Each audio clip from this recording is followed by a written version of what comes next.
Feeders pathway में बच्चों हम लोग ग्लूकोज के अलावा जो बाकी शुगर्स हैं उनकी फेट को डिस्कस करेंगे। अभी तक हम लोगों ने एक ही चीज़ डिस्कस की है कि आपका सेल स्टारवेशन कंडीशन में है या वेल फेड स्टेट में है, आपने फूड का इंटेक किया, फूड गैस्ट्रोइंटेस्टिनल ट्रैक्ट में उसकी क्या हुई, डिग्रेडेशन हुई। आप स्टार्च की बात करते हो कि आपने स्टार्च का इंटेक किया और स्टार्च के ऊपर कुछ एंजाइम थे अमाइलेसिस जो कि गैस्ट्रोइंटेस्टिनल ट्रैक्ट में प्रेजेंट थे।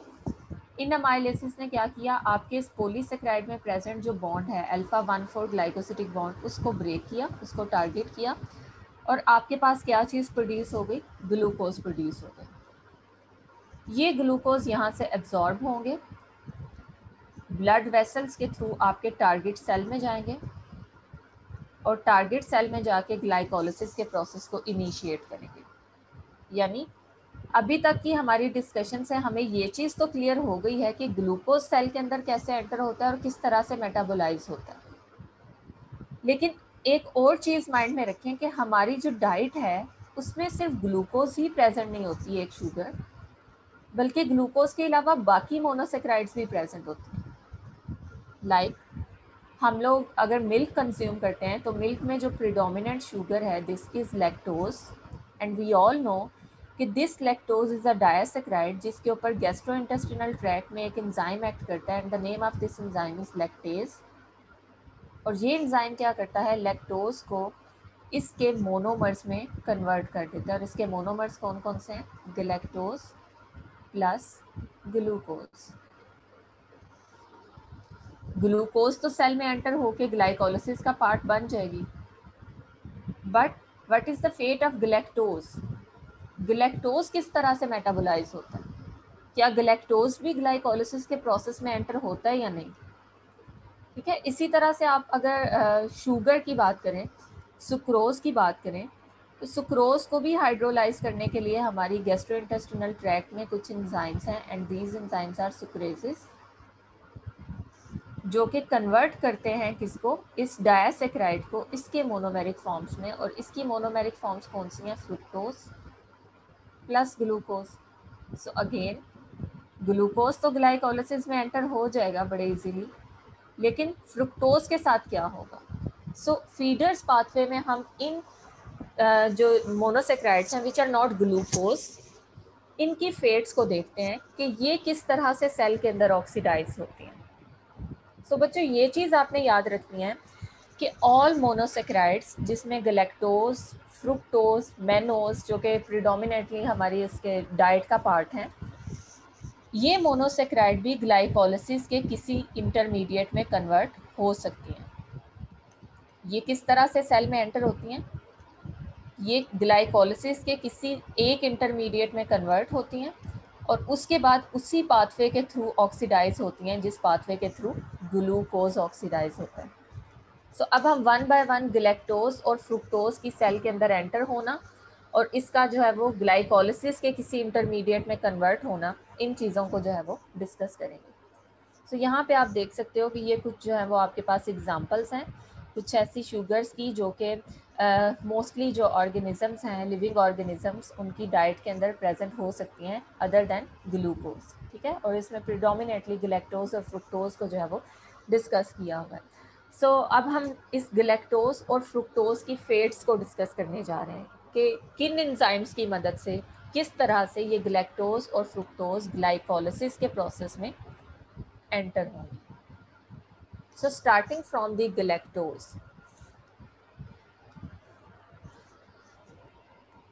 सपोज गलैक्टोज आपके पास सेल के अंदर एंटर हुआ है, किसी सेल के अंदर, और यहाँ पे ग्लाइकोलिसिस का प्रोसेस चल रहा है। ग्लूकोज,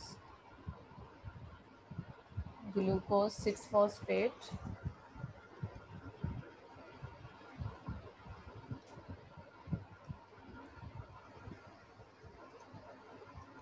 ठीक है, कुछ स्टेप्स यहाँ पे लिख लेते हैं और उसके बाद हम देखते हैं कि ये जो पाथवे ऑलरेडी ग्लूकोज की वजह से चल रहा है, इस पाथवे के अंदर ये ग्लैक्टोज किस तरह से एडजस्ट होगा।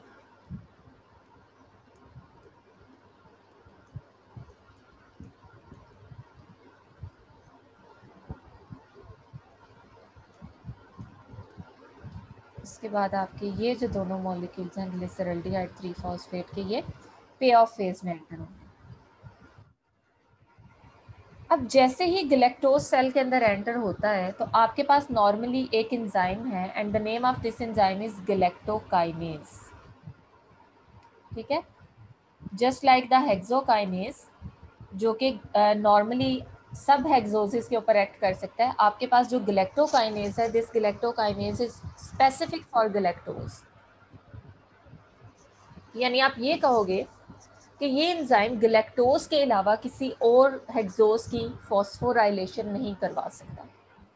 ठीक है, सो ग्लैक्टोज को एज अ सबस्ट्रेट यूज करता है और उसकी फॉस्फोराइलेशन किस पोजीशन पे करवाता है, कार्बन नंबर 1 पे। सो ये कुछ पॉइंट्स आप लोग साथ साथ जो है वो माइंड में रखोगे तो आपको एक एंजाइम से बनने वाली जो प्रोडक्ट है उसका भी आइडिया हो जाएगा। सो इट मीन्स कि जब सेल के अंदर एंटर होने के बाद हमें ये पता है कि पहला स्टेप हमेशा फॉस्फोराइलेशन का होता है, बिकॉज अगर ये शुगर फॉस्फोराइलेट नहीं होगी तो आपकी ये शुगर सेल से वापस बाहर भी जा सकती है। ठीक है, सो फॉस्फोराइलेशन के लिए जो पहला एंजाइम है, दिस एंजाइम इज गैलेक्टोकाइनेज। और ये काइनेज है अगर, तो इसका मतलब है कि ये भी जो है वो एटीपी को कंज्यूम करता है और एटीपी से फॉस्फोराइल ग्रुप जो है वो डोनेट करता है किसको, गैलेक्टोज। और यहाँ पे जो फॉस्फोराइलेशन की पोजीशन है, this position is carbon number 1। सो आपके पास प्रोडक्ट प्रोड्यूस होगी गैलेक्टोज 1 फॉस्फेट। ठीक है, ये पहला स्टेप है। नाउ गैलेक्टोज 1 फॉस्फेट जो है ये ग्लाइकोलिसिस का इंटरमीडिएट नहीं है, और हमने ये पढ़ा है कि ये ग्लैक्टोज ग्लाइकोलिसिस के पाथवे में एंटर हो सकती है अगर ये उसके किसी एक इंटरमीडिएट में कन्वर्ट हो जाए, ग्लूकोज 6 फॉस्फेट बन जाए, फ्रुक्टोज 6 फॉस्फेट बन जाए, फ्रुक्टोज 1,6 बिसफॉस्फेट बन जाए, तो ये यहाँ से इस पाथवे का पार्ट बन सकता है। सो ग्लाइकोलिसिस के इंटरमीडिएट में कन्वर्ट होने के लिए there is a second enzyme and the name of this enzyme थोड़ा सा कॉम्प्लेक्स है, लेकिन आप लोग इसको अगर देखेंगे तो आपको इसके नेम से ही रिएक्शन का पता चल जाएगा। Enzyme is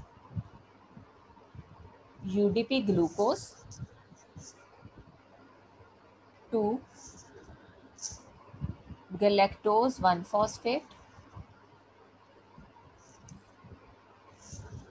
uridyl transferase। अब इसके नेम से ही आपको इसका रिएक्शन भी समझ में आ जाएगा। पहली बात तो ये कि ये ट्रांसफरेज एंजाइम है और किस ग्रुप का ट्रांसफर करवाएगा, यूरिडाइल ग्रुप का। यूरिडाइल ग्रुप्स में UDP, और इस यूरिडाइल ग्रुप को डोनेट करने के लिए आपके पास डोनर होगा UDP और एक्सेप्टर होगा गैलेक्टोज 1 फॉस्फेट। यानी ऐसा ट्रांसफरेज जो कि UDP ग्लूकोज को एज अ डोनर यूज करता है, गैलेक्टोज 1 फॉस्फेट के को एज एन एक्सेप्टर यूज करता है और UDP ग्रुप को ट्रांसफर करवाता है from this donor to this acceptor. इसका मतलब है कि यहाँ पे आपके पास uridyl group donor UDP glucose भी प्रेजेंट होना चाहिए, just like the previous step जिसमें आपके पास काइनेज था जो कि फॉस्फोराइल ग्रुप को ट्रांसफर करता है, तो यहाँ पे फॉस्फोराइल ग्रुप डोनर भी प्रेजेंट है। सो यहाँ पे आपके पास एक ऐसा ट्रांसफरेज है जो यूरिडाइल ग्रुप को ट्रांसफर करता है and there is a donor of uridyl group transferase which is UDP glucose. अब अगर यहाँ से ये UDP glucose as a donor use होगा और galactose 1 phosphate as an acceptor use होगा, ये आपके पास डोनर है D और ये आपके पास एक्सेप्टर है A, और ट्रांसफर किस ग्रुप का होना है, UDP ग्रुप का। सो प्रोडक्ट आपके पास क्या बनेगी, UDP ग्रुप जो है ये ट्रांसफर हो जाएगा गैलेक्टोज के ऊपर। ठीक है, और गैलेक्टोज की जगह कौन सा ग्रुप अटैच हो जाएगा, ग्लूकोज। यानी एक्सचेंज है आपके पास कि UDP गैलेक्टोज पे ट्रांसफर हो जाएगा और आपके पास ये जो ग्लूकोज है ये इस गैलेक्टोज की जगह पे अटैच हो जाएगा। सो प्रोडक्ट क्या बनेगी, glucose 1-phosphate and UDP galactose. यानी आपका जो यूरिडाइल ग्रुप है वो गैलेक्टोज पे ट्रांसफर हो चुका है और ग्लूकोज जो है वो किसके साथ अटैच हो गया, फॉस्फेट के साथ। सो अब आपके पास यहाँ पे ग्लूकोज 1-phosphate प्रोड्यूस हो चुका है। नेक्स्ट एंजाइम जो इसके ऊपर वर्क करेगा, this enzyme is same enzyme जो कि आपने ग्लाइकोलिसिस में भी डिस्कस किया था, फॉस्फो हेक्सोस म्यूटेज। ग्लाइकोलिसिस के आई गेस 8 स्टेप में आपने देखा था कि ये म्यूटेज एंजाइम जो है ये 3-phosphoglycerate को 2-phosphoglycerate में कन्वर्ट कर रहा था। यहाँ पे अगर आप देखें तो ये ऐसा एंजाइम था म्यूटेज जो कि फॉस्फेट ग्रुप को रीअरेंज करवा रहा था, फॉस्फेट ग्रुप को एक कार्बन से उठा के दूसरे कार्बन पे शिफ्ट कर रहा था। इसके अलावा इसका और कोई काम नहीं था। सो यहाँ पे भी आपका जो म्यूटेज एंजाइम होगा, this म्यूटेज enzyme will transfer this phosphate group जो कि इस टाइम कार्बन नंबर 1 पे अटैच है, इसको कार्बन नंबर 1 से कार्बन नंबर 6 पे ट्रांसफ़र कर देगा और आपके पास फाइनल क्या चीज़ आएगी, glucose 6-phosphate and this glucose 6-phosphate is an intermediate of glycolysis. So इस प्रोसेस के थ्रू आपका गैलेक्टोज किस में एंटर हो सकता है, ग्लाइकोलिसिस के प्रोसेस में एंटर हो सकता है। ओके अब नेक्स्ट हमारे पास है फ्रुक्टोज, जो कि हम लोगों ने डिस्कस किया है कि सुक्रेज एंजाइम की मदद से ये प्रोड्यूस होती है और इसकी क्या फेट्स हैं, फ्रुक्टोज प्लस ग्लूकोज। ये किस तरह से जो है वो फैसिलिटेट करती है ग्लाइकोलिसिस के प्रोसेस में। यहाँ पे आप लोग ये चीज़ ऑब्जर्व करोगे कि फ्रुक्टोज के मॉलिक्यूल्स जो हैं वो डायरेक्टली इस प्रोसेस के अंदर एंटर हो सकते हैं, बिकॉज हमने यहाँ पे अभी ये चीज़ ऑब्जर्व भी की है कि फ्रुक्टोज इटसेल्फ जो है वो किसका पार्ट है, ग्लाइकोलिसिस का जो साइकिल है उसमें ये यूज़ होता है। सो रिलेटिवली आपके पास सिंपल मशीनरी है जिसकी मदद से आप फ्रुक्टोज को एंटर कर सकते हो इस पाथवे के अंदर, जिसमें 2 ऑप्शंस हैं आपके पास। यानी जो फ्रुक्टोज सेल के अंदर एंटर हुआ है, इस फ्रुक्टोज के पास 2 रूट्स हैं जिसके थ्रू ये इस पाथवे के अंदर एंटर होगा। किस पाथवे में, ग्लाइकोलिसिस। इसमें अगेन आपने ये चीज़ याद रखनी है।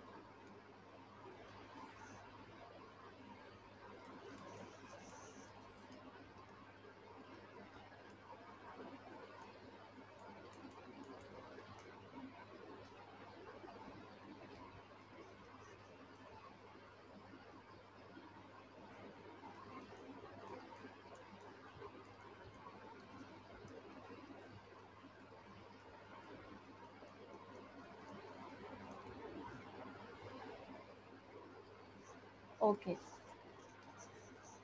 सो जो पहली ऑप्शन है इस फ्रुक्टोज के पास, दिस इज हेक्सोकाइनेज,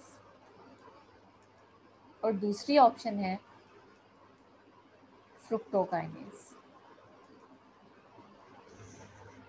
ठीक है, यानी आपके पास 2 काइनेजेस हैं जो कि इस फ्रुक्टोज को जो है वो क्या कर सकते हैं, फॉस्फोराइलेट कर सकते हैं। सपोज फर्स्ट ऑफ ऑल आपके पास जो फ्रुक्टोज है उसके ऊपर एंजाइम फ्रुक्टोकाइनेज ने एक्ट किया और इसे कन्वर्ट किया किसके अंदर, फ्रुक्टोज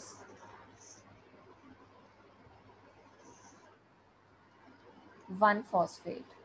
ठीक है, फ्रुक्टोकाइनेज भी जस्ट लाइक गैलेक्टोकाइनेज कार्बन नंबर 1 के ऊपर फॉस्फोराइल ग्रुप को अटैच करवाता है और उसके लिए ये यूज़ करता है एटीपी को as a phosphoryl group donor. So ये पहला स्टेप था। अब नेक्स्ट स्टेप के अंदर आपके पास क्या होता है कि this fructose 1-phosphate aldolase enzyme जो यहाँ पे आपने डिस्कस किया था ना, जो कि फ्रुक्टोज 1,6-बिसफॉस्फेट की क्लीवेज करवाता है, this enzyme can also use fructose 6-phosphate and fructose 1-phosphate, sorry fructose 1-phosphate not fructose 6-phosphate। अब इस केस में आपके पास जो एल्डोलेज का रिएक्शन है वो किस तरह से होगा, सपोज अगर यहाँ पे स्ट्रक्चर को मैं ड्रॉ करती हूँ, जस्ट अ मिनट। ठीक है, अब यहाँ पे मैंने fructose 6-phosphate sorry fructose 1-phosphate के ऊपर एल्डोलेज का रिएक्शन आप लोगों के सामने डिस्कस करना है।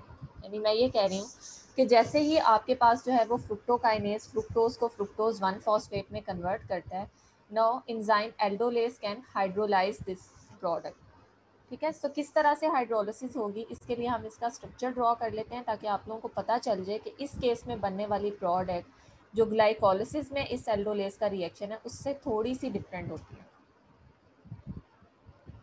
ये आपके पास फ्रुक्टोज और फर्स्ट पोजीशन पे फॉस्फेट ग्रुप है,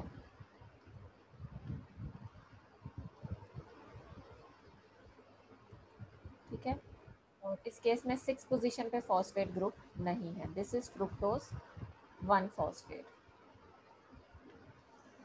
और हमने ये पढ़ा था कि जो एल्डोलेज एंजाइम है ये कार्बन नंबर 3 और 4 पे जो बॉन्ड है इसको टारगेट करते हैं, यहाँ से बॉन्ड को हाइड्रोलाइज करते हैं, और आपके पास अब जब प्रोडक्ट्स आएंगी तो एक स्ट्रक्चर आपके पास ये होगा,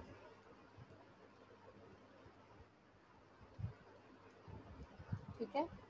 अब इसको मैंने यहाँ पे ये प्रोटॉन अटैच करवा के स्ट्रक्चर को लिखा, और दूसरी तरफ आपके पास प्रोडक्ट आएगी दिस। यानी ये चीज़ आप लोग ऑब्जर्व करें कि एक प्रोडक्ट आपके पास फॉस्फोराइलेटेड है which is di hydroxy acetone phosphate, और ये बिल्कुल वही इंटरमीडिएट है जो कि ग्लाइकोलिसिस में भी एंटर हो सकता है। सो ये इंटरमीडिएट डायरेक्टली ग्लाइकोलिसिस में एंटर होगा, वहाँ पे जाके ट्राइओस फॉस्फेट आइसोमेरेज इसको ग्लिसरल्डिहाइड 3 फॉस्फेट में कन्वर्ट करेगा, और आपके पास ये कहाँ पे एंटर हो जाएगा, पे ऑफ फेज। लेकिन जो सेकंड आपके पास प्रोडक्ट बन रही है this is only glyceraldehyde. Glycolysis में जो आपके पास ग्लिसरल्डिहाइड बनती थी उसमें थर्ड पोजीशन पे फॉस्फेट ग्रुप भी अटैच होता था, बिकॉज ग्लाइकोलिसिस में आपके पास क्लीवेज फ्रुक्टोज 1,6 बिस फॉस्फेट की होती थी, जिसमें आपके पास यहाँ पे भी एक फॉस्फेट ग्रुप अटैच होता था। सो आपके पास एक डाईहाइड्रोक्सी एसीटोन फॉस्फेट बनता था, एक ग्लिसरल्डिहाइड 3 फॉस्फेट बनता था। Glyceraldehyde 3 phosphate directly pay of phase में एंटर हो जाता था, और डाईहाइड्रोक्सी एसीटोन फॉस्फेट आइसोमेराइजेशन के बाद पे ऑफ फेज में एंटर होता था। लेकिन यहाँ पे फ्रुक्टोज 1 फॉस्फेट की क्लीवेज के बाद आपके पास जो दो प्रोडक्ट्स बनती हैं उनमें से एक प्रोडक्ट ग्लाइकोलिसिस में एंटर हो सकती है, और सेकंड प्रोडक्ट आपके पास जो है वो अभी ग्लाइकोलिसिस में एंटर होने के जो है वो पोजीशन में नहीं है। सो नेक्स्ट क्या होगा, इस ग्लिसरल्डिहाइड के ऊपर मजीद एक एंजाइम एक्ट करेगा। सो आप कह सकते हैं कि यहाँ पे दो प्रोडक्ट्स बनेगी, dihydroxy acetone phosphate plus glyceraldehyde. ये डाईहाइड्रोक्सी एसीटोन फॉस्फेट ग्लाइकोलिसिस में एंटर हो सकती है, और ग्लिसरल्डिहाइड के ऊपर मजीद एक एंजाइम वर्क करेगा, and this enzyme is glyceraldehyde kinase, जो कि एटीपी को as a phosphoryl group donor use करता है और इसे कन्वर्ट करता है ग्लिसरल्डिहाइड 3 फॉस्फेट। ठीक है, और अब ये ग्लिसरल्डिहाइड 3 फॉस्फेट ग्लाइकोलिसिस के पाथवे में एंटर हो सकता है। सो जस्ट लाइक गैलेक्टोज, यहाँ पे भी आपके पास जो है वो 3 एंजाइम्स रिक्वायर्ड हैं जिनके थ्रू फ्रुक्टोज जो है वो कहाँ पे एंटर हो गया, ग्लाइकोलिसिस के प्रोसेस में एंटर हो गया। ये वो आपके पास स्टेप है जो कि फ्रुक्टोकाइनेज से स्टार्ट हुआ था। लेकिन अगर हेक्सोकाइनेज फ्रुक्टोज के ऊपर एक्ट करेगा तो हेक्सोकाइनेज इसको कन्वर्ट करेगा फ्रुक्टोज 6 फॉस्फेट में, बिकॉज हेक्सोकाइनेज नॉर्मली 6 पोजीशन पे फॉस्फोराइलेशन करवाता है, और यहाँ पे सिंगल एंजाइम की मदद से ही आपका फ्रुक्टोज जो है वो ग्लाइकोलिसिस में एंटर हो सकता है। ठीक है, सो ये दो डिफरेंट ऑप्शंस हैं फ्रुक्टोज के पास कि ये किस एंजाइम की प्रेजेंस में किस तरह से ग्लाइकोलिसिस के प्रोसेस में एंटर होगा। ओके बच्चों, यहाँ पे हम लोगों ने फीडर्स पाथवे को स्टार्ट किया था, और इसके कुछ रिएक्शंस जो कि आप लोगों के सामने मैंने डिस्कस किए हैं ये आप लोगों को यहाँ पे भी नज़र आ रहे हैं, इनको एक बार देख लीजिएगा कि किस तरह से गैलेक्टोज और जो फ्रुक्टोज हैं वो क्या करते हैं, ग्लाइकोलिसिस के किसी इंटरमीडिएट में कन्वर्ट होकर वहाँ पे अल्टीमेटली क्या होते हैं, मेटाबोलाइज होते हैं। अब एक और इंटरेस्टिंग पॉइंट है, और ये लास्ट पॉइंट है इस चैप्टर का, उसके बाद इंशाल्लाह हम लोग ग्लूकोनियोजेनेसिस को स्टार्ट करेंगे, and this is difference between hydrolysis and phosphorolysis. एक पॉइंट जो मुझे आप लोगों का क्लियर करवाना है कि समटाइम्स हमारी कंफ्यूजन रहती है बच्चों, आपके पास जो है वो ग्लूकोज के दो तरह के पॉलीमर्स हैं। एक अगर हम यहाँ पे बात करते हैं स्टार्च की, जिसको हमने इनटेक किया है अपनी डाइट में, और ये इस टाइम मेटाबोलाइज होने के लिए कहाँ पे प्रेजेंट है, गैस्ट्रोइंटेस्टिनल ट्रैक्ट में प्रेजेंट है, जीआई ट्रैक्ट। ठीक है, ये स्टार्च है जिसमें मल्टीपल पोजीशंस पे आपके पास जो ग्लूकोज है वो अल्फा 1,4 ग्लाइकोसिटिक बॉन्ड के थ्रू लिंक्ड है। और दूसरी तरफ आपके पास जो हेपेटोसाइट्स हैं, लिवर के सेल्स हैं, यहाँ पे भी ग्लूकोज की एक पॉलीमेरिक फॉर्म प्रेजेंट होती है विच इज ग्लाइकोजन। ठीक है, जिसमें ग्लूकोज आपके पास जो है वो अगेन इन्हीं बॉन्ड्स अल्फा 1,4 ग्लाइकोसिटिक बॉन्ड के थ्रू क्या होता है, लिंक्ड होता है, और ये कंपैरेटिवली ब्रांच स्ट्रक्चर है।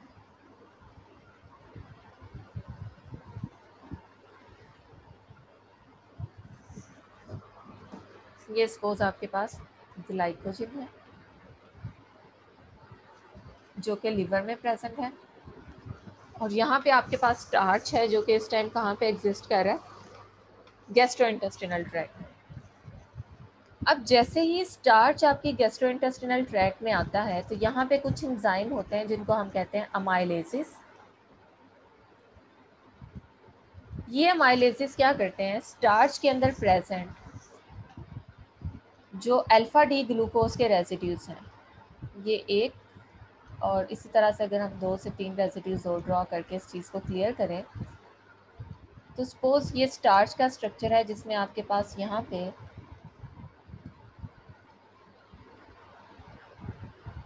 अल्फा डी ग्लूकोज के दरमियान ग्लाइकोसिटिक बॉन्ड प्रेजेंट है। एक ग्लूकोज का स्ट्रक्चर मैं कंप्लीट ड्रॉ कर लेती हूँ, बाकी आप लोगों को पता होना चाहिए कि उसी तरह से आप लोग इसको भी देखोगे। This is alpha D glucose, 1 alpha D glucose, second and third, और इनके दरमियान जो बॉन्ड है this is alpha 1,4 glycosidic bond. इस पॉलीसेकेराइड के हम लोगों ने 2 एंड्स पढ़े थे, जिसमें से एक एंड आपके पास नॉर्मली होता है नॉन रिड्यूसिंग एंड। ये वो एंड होता है जिसमें आपके पास जो शुगर है उसका कार्बोनाइल कार्बन या एनोमेरिक कार्बन जो है वो फ्री नहीं होता, बल्कि वो ग्लाइकोसिटिक बॉन्ड फॉर्मेशन में यूज़ हो रहा होता है। और दूसरी तरफ आपके पास होता है रिड्यूसिंग एंड। ये वो एंड होता है जहाँ पे आपके पास जो है वो शुगर प्रेजेंट है जिसका एनोमेरिक कार्बन एटम क्या है, फ्री है। सो एक चीज़ आपने याद रखनी है कि most of the hydrolytic enzymes जो कि स्टार्च या ग्लाइकोजन को डिग्रेड करते हैं, नॉर्मली ये कौन से एंड से हाइड्रोलिसिस के प्रोसेस को स्टार्ट करते हैं, नॉन रिड्यूसिंग एंड से। सो अमाइलेज भी जब आएगा तो वो टारगेट पहला बॉन्ड जो करेगा वो ये वाला बॉन्ड होगा, first bond from the non reducing side. अब अमाइलेजिस क्या है, आप लोगों ने जब एंजाइम्स की क्लासिफिकेशन पढ़ी थी तो आपने इन एंजाइम्स को, अमाइलेजिस एंजाइम्स को हाइड्रोलेज क्लास में रखा था, और ये कहा था कि ये ऐसे एंजाइम्स हैं जो कि बॉन्ड को ब्रेक करने के लिए वाटर मॉलिक्यूल को यूज़ करते हैं। इसलिए इस किस्म की जो बॉन्ड की लाइसिस होती है उस लाइसिस को हम क्या कहते हैं, हाइड्रोलाइसिस, विच मीन्स कि बॉन्ड ब्रेक होगा but in the presence of water molecule. Water की इन्वॉल्वमेंट के बगैर यहाँ से बॉन्ड ब्रेक नहीं होगा। सो आपके पास जो प्रोडक्ट्स आएंगी वो प्रोडक्ट्स कैसी प्रोडक्ट्स होंगी, लाइक यहाँ पे हम एक स्ट्रक्चर ड्रॉ कर लेते हैं कि ये ग्लूकोज इस केस में सेपरेट हो जाएगा। ठीक है,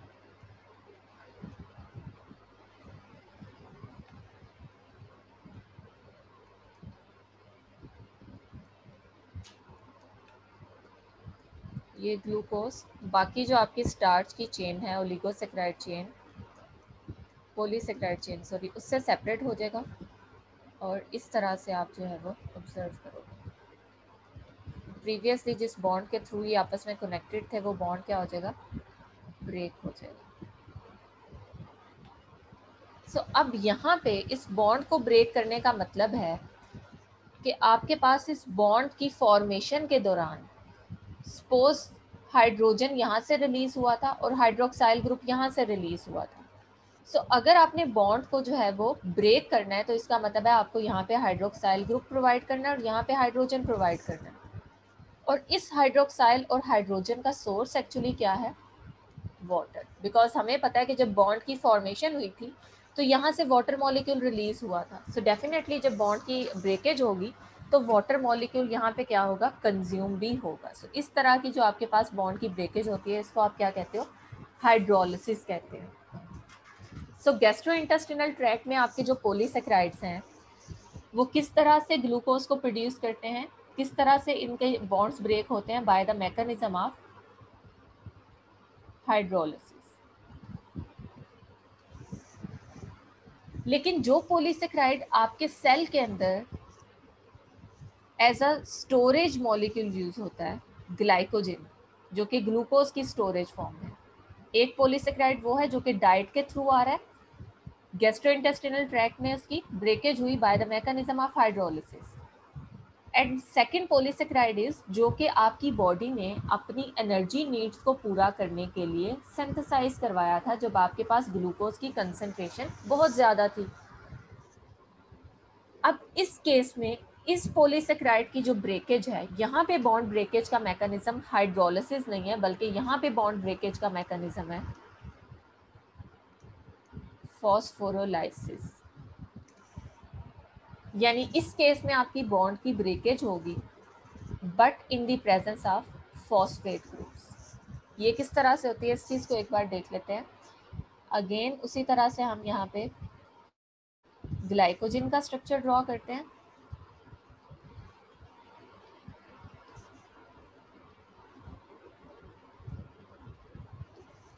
ठीक है, ग्लाइकोजन में भी आपके पास अल्फा डी ग्लूकोज है और उसी तरह से इनके दरमियान अल्फा 1,4 ग्लाइकोसिटिक बॉन्ड्स प्रेजेंट होते हैं।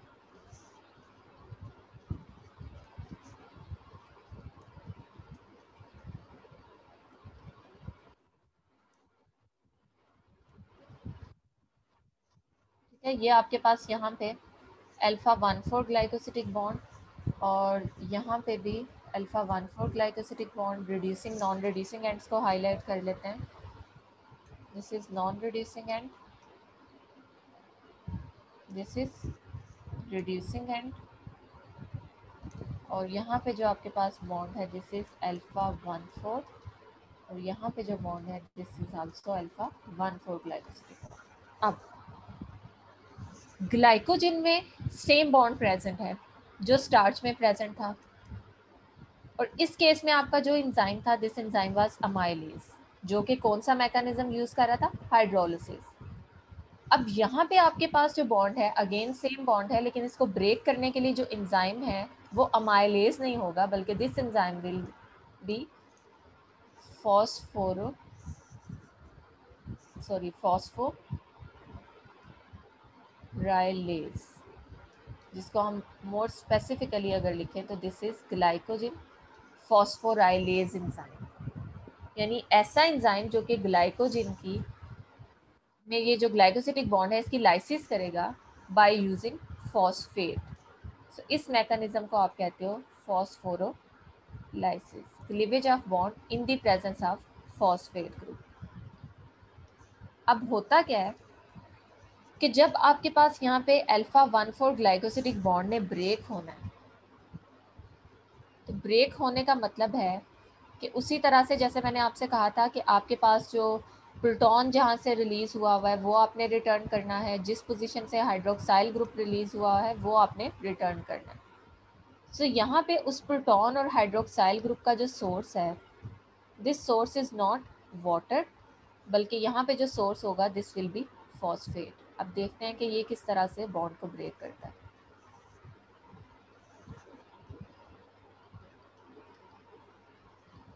सपोज ये आपके पास यहाँ पे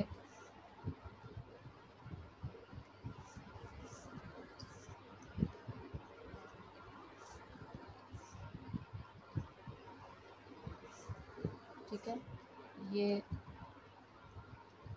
इनऑर्गेनिक फॉस्फेट ग्रुप है जो कि यहाँ पे एंजाइम यूज कर रहा है कौन सा? Glycogen phosphorylase enzyme. ये एंजाइम क्या करता है? बॉन्ड को ब्रेक करता है और ब्रेकेज के बाद अब सपोज यहाँ पे आपने सिर्फ प्रोटॉन प्रोवाइड करना था, ठीक है, इसने प्रोटॉन रिलीज किया था, इसने हाइड्रोक्साइल ग्रुप रिलीज किया था, so this proton will be donated by this phosphate group, यहाँ पे अटैच होगा।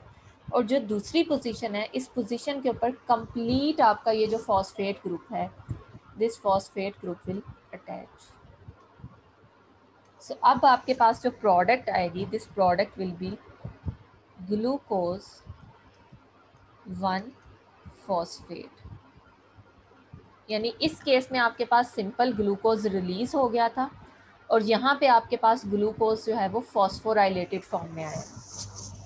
आपके ख्याल में इसकी क्या सिग्निफिकेंस हो सकती है कि जो सेल के अंदर आपके पास पॉलीसेकेराइड है, वो उसकी जो उसकी जो बॉन्ड की ब्रेकेज है वो फॉस्फोरोलाइसिस की मदद से हो रही है, लेकिन जो आपके पास यहाँ पे गैस्ट्रोइंटेस्टिनल ट्रैक्ट में है पॉलीसेकेराइड, उसमें बॉन्ड की ब्रेकेज हाइड्रोलिसिस के मैकेनिज्म से हो रही है। हालांकि दोनों एक ही जैसे पॉलीसेकेराइड्स हैं, फिर क्लीवेज मैकेनिज्म डिफरेंट क्यों है? बिल्कुल, वेरी गुड। एक रीज़न तो ये हो सकती है कि यहाँ पे जो ग्लूकोज आपके पास रिलीज होगा वो ग्लूकोज भी फॉस्फोराइलेटेड फॉर्म में होगा, ग्लूकोज 1 फॉस्फेट की फॉर्म में होगा। So this glucose will not leave the cell, तब तक सेल से बाहर रिलीज नहीं होगा जब तक इंजाइम्स इसे अलाउ नहीं करेंगे, जब तक सेल ये चीज़ कंफर्म नहीं करेगा कि प्लाज्मा ग्लूकोज लेवल कम है, तब तक ये सेल से बाहर रिलीज नहीं होगा। और यहाँ पे आपका जो ग्लूकोज है, इसने तो डायरेक्टली अपटेक होना है, और आपको पता है कि अपटेक के लिए आपके पास यहाँ पे जो है वो शुगर का डीफॉस्फोराइलेटेड फॉर्म में होना ज़रूरी है। एक रीज़न आपके पास ये हो गई, और दूसरी रीज़न आपके पास ये है कि जो आपके पास पॉलीसेकेराइड है उसमें अगर आपके पास फॉस्फोरोलाइसिस की फॉर्म में बॉन्ड की ब्रेकेज होगी तो इस केस में आपके पास काफ़ी एनर्जी अभी भी इस कंपाउंड की क्या होगी, सेव रहेगी, यानी जो एनर्जी इन बॉन्ड्स में प्रेजेंट थी वो भी जो है वो कहीं पे वेस्ट नहीं होगी, वो भी कंजर्व रहेगी। ठीक है, सो इस चीज़ को एक बार आप लोगों ने ध्यान से देखना है कि इन दोनों में डिफरेंस है। अब आइंदा मैं किसी भी स्टूडेंट से जो है वो ये चीज़ ना सुनूं कि ग्लाइकोजिन जो है वो हाइड्रोलिसिस के मैकेनिज्म से ग्लूकोज रिलीज करता है। ठीक है, ग्लाइकोजिन और स्टार्च बेशक एक जैसे हैं, उनके अंदर मोनोसेक्राइड्स एक जैसे हैं, उनमें बॉन्ड्स एक जैसे हैं, लेकिन उनको हाइड्रोलाइज करने वाले एंजाइम्स भी डिफरेंट हैं, और उन एंजाइम्स का जो मैकेनिज्म ऑफ वर्किंग मैकेनिज्म है वो भी क्या है, डिफरेंट है एक दूसरे से। मैं कर रही हूँ कि यहाँ पे आपका जो ग्लूकोज जब सेल के अंदर आएगा तो उसको एक्टिवेट करने के लिए आपको फॉस्फोराइलेशन करवाने की ज़रूरत होगी, लेकिन इस केस में वो एडिशनल फॉस्फोराइलेशन भी ज़रूरी नहीं होगी। ऑलरेडी आपका ग्लूकोज फॉस्फोराइलेटेड फॉर्म में, अगर ग्लाइकोलिसिस की ज़रूरत है तो वो एज इट इज़ हेक्सोकाइनेज का जो पहला स्टेप है वो स्किप हो जाएगा। The next point is regulation of glycolysis.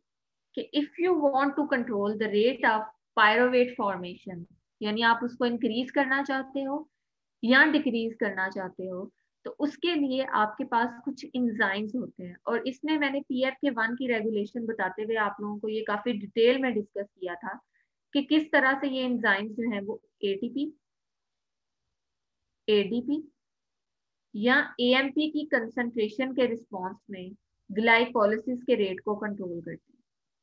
यानी जब सेल के अंदर एनर्जी स्टेटस बहुत लो है तो उस केस में ADP और AMP आपके इन एलोस्टेरिक एंजाइम्स अब आपने याद रखना है कि ऐसे एंजाइम्स होते हैं जिनमें सबस्ट्रेट बाइंडिंग साइट के अलावा एक एडिशनल साइट प्रेजेंट होती है, और इस साइट पे जब आके कोई मॉलिक्यूल बाइंड करता है तो वो एंजाइम की कन्फर्मेशन को चेंज करता है, उसकी शेप को चेंज करता है। अगर एंजाइम की कन्फर्मेशन या शेप ऐसी हो जाती है जो कि सबस्ट्रेट से कंपैटिबल है, सबस्ट्रेट के कंप्लीमेंट्री है, तो एंजाइम सबस्ट्रेट के साथ बड़े एफिशिएंटली बाइंड करके प्रोडक्ट बना सकते हैं। लेकिन अगर इस मॉलिक्यूल के अटैचमेंट के बाद आपके एंजाइम की शेप ऐसी चेंज हो गई है कि वो सबस्ट्रेट को अब बाइंड नहीं कर सकता, सपोज ये शेप है, सबस्ट्रेट के साथ बाइंड नहीं कर सकता, तो इस केस में आपका ये जो मॉलिक्यूल है इसको हम कहते हैं दिस इज इनहिबिटर। तो ये याद रखिएगा कि आपके ADP, AMP एंड ATP ये इन एलोस्टेरिक एंजाइम्स की रेगुलेटरी या एलोस्टेरिक साइट पे जाके बाइंड करते हैं, और depending upon the needs of cell, depending upon the condition of cell, उस एंजाइम की शेप को सबस्ट्रेट के कंप्लीमेंट्री या सबस्ट्रेट से जो है वो उसको डिफरेंट कर सकते हैं। तो इस तरह से ये ग्लाइकोलिसिस के प्रोसेस को क्या करते हैं, रेगुलेट करते हैं। So first mechanism is enzymatic regulation with the help of these modulators. जिनको आप कहते हो एक्टिवेटर या इनहिबिटर, डिपेंडिंग अपॉन कि ये एंजाइम को किस तरह से टारगेट करते हैं। ठीक है। And second type of the regulation is hormonal regulation, जिसमें कुछ हार्मोन्स आपके मेटाबॉलिज्म को कंट्रोल करते हैं। लाइक ग्लूकागोन की प्रेजेंस में आपके कुछ ऐसे एंजाइम्स हैं जो कि एनर्जी प्रोड्यूस करते हैं, एनर्जी प्रोडक्शन वाले जो एंजाइम्स हैं या कैटाबोलिक एंजाइम्स जो हैं वो एक्टिव हो जाते हैं। और इंसुलिन के रिस्पॉन्स में आपके जो एनाबोलिक एंजाइम्स हैं, एनर्जी को स्टोर करने वाले ग्लाइकोजन फॉर्मेशन वाले एंजाइम्स, वो एक्टिव हो जाते हैं। ठीक है। सो दो तरह की रेगुलेशंस हैं, allosteric regulations as well as hormonal regulations which can regulate the product formation in glycolysis. किया था कि how insulin regulate the entry of glucose inside the cell, कि हम नॉर्मली ये कहते हैं ना कि आपके ब्लड के अंदर जो ग्लूकोज प्रेजेंट है, this glucose can enter inside the cell, लेकिन सेल में ये तब तक एंटर नहीं हो सकता जब तक आपके ब्लड में एक हार्मोन प्रेजेंट ना हो, and the name of this hormone is insulin. So ऐसा क्या है कि इंसुलिन की एब्सेंस में ग्लूकोज सेल के अंदर एंटर नहीं हो सकते, और क्या सारे सेल इंसुलिन डिपेंडेंट हैं या कुछ सेल्स इंसुलिन के बगैर भी ग्लूकोज को अपटेक कर सकते हैं? सो हमेशा ये चीज याद रखनी है कि जिन सेल्स में GLUT4 रिसेप्टर प्रेजेंट होता है, these cells are insulin dependent cells, because normally ये रिसेप्टर बना पड़ा होता है लेकिन inside a vesicle of a cell cytosol, transporter है लेकिन एक वेसिकल में है, और ये वेसिकल सेल के साइटोसोल में प्रेजेंट है। अब तब तक ग्लूकोज सेल में एंटर नहीं हो सकता जब तक ये ट्रांसपोर्टर प्लाज्मा मेम्ब्रेन में अटैच ना हो। So binding of insulin with its receptor will cause this lysosome or this complex to bind with the plasma membrane. So insulin और इंसुलिन रिसेप्टर के रिस्पॉन्स में इनिशिएट होने वाला सिग्नलिंग पाथवे इस vesicle को साइटोसोल से उठा के कहाँ पे इंसर्ट कर देता है? प्लाज्मा मेम्ब्रेन में। सो जब ये transporter GLUT transporter plasma membrane में इंसर्ट होगा, no glucose have a gate जिसके थ्रू वो सेल के अंदर एंटर हो सकते हैं। ठीक है। सो ऐसे सारे सेल्स जिनमें GLUT4 रिसेप्टर प्रेजेंट होता है, these cells are transporter present होता है, these cells are insulin dependent cells. But there are some cells जिनके अंदर कुछ ऐसे ग्लूकोज के ट्रांसपोर्टर्स भी प्रेजेंट होते हैं जो कि इंसुलिन इंडिपेंडेंट है, जिसमें आप ब्रेन सेल की एग्जांपल ले सकते हो। ब्रेन सेल में एक ऐसा ट्रांसपोर्टर है जो कि हमेशा प्लाज्मा मेम्ब्रेन में ही पड़ा रहता है, यानी ये ट्रांसपोर्टर कभी भी वेसिकल की फॉर्म में प्रेजेंट नहीं होता। सो आप कह सकते हो कि brain cells can even Uptake glucose in the absence of insulin. ठीक है। सो जिन सेल्स में आपके पास ऐसे ट्रांसपोर्टर्स हैं जो कि हर टाइम प्लाज्मा मेम्ब्रेन में प्रेजेंट होंगे, वो इंसुलिन की एब्सेंस में भी पिक कर लेंगे। लेकिन जिन सेल्स में ऐसे ट्रांसपोर्टर्स प्रेजेंट है जो कि नॉर्मली एक वेसिकल के अंदर प्रेजेंट है, उन ट्रांसपोर्टर को प्लाज्मा मेम्ब्रेन में लगाने के लिए, प्लाज्मा मेम्ब्रेन में इंसर्ट करने के लिए आपको किसकी जरूरत होगी? इंसुलिन की जरूरत होगी, बिकॉज इंसुलिन जैसे ही अपने रिसेप्टर के साथ बाइंड करेगी, it will cause this transporter to bind with plasma membrane, और इस केस में आपका जो ग्लूकोज है वो सेल में एंटर हो जाएगा।